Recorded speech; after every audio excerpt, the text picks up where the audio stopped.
The solution of social problems in the decommissioning of nuclear power plants is one of the most important and difficult tasks. For neighboring towns and cities, the nuclear power plant is the major employer.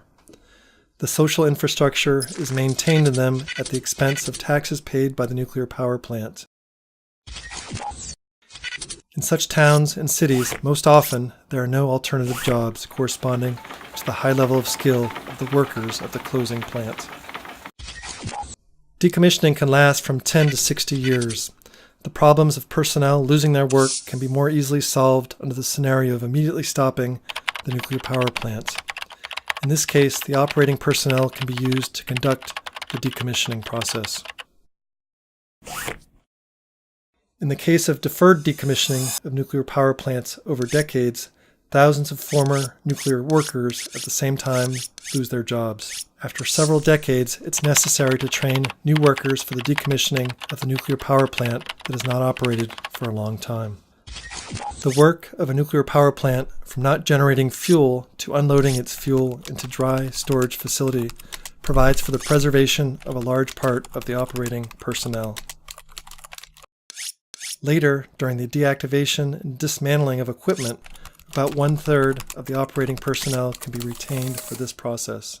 During the construction of the storage facility and enterprises for processing radioactive waste and spent nuclear fuel, new jobs, that is, builders and installers, will be required. Operational personnel from the decommissioned nuclear power plant can in part also be used. It is advisable to solve the social problems before the actual stopping of the nuclear power plant.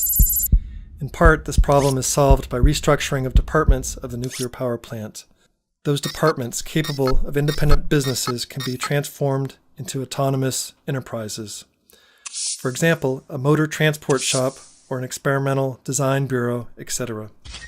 In Germany, during the decommissioning of the nuclear power plant Nord, its personnel, with the assistance of social psychologists, were divided into the following groups: those workers who remained to conduct the decommissioning, those workers who underwent retraining for work in the decommissioned nuclear power plant output or at other enterprises, and those workers who retired or who took early retirement.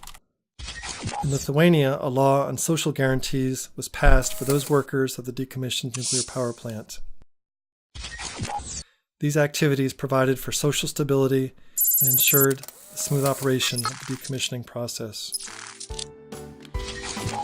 In summary, careful planning and monitoring is essential for solving the social problems and providing for nuclear and radioactive safety of the decommissioned nuclear power plant.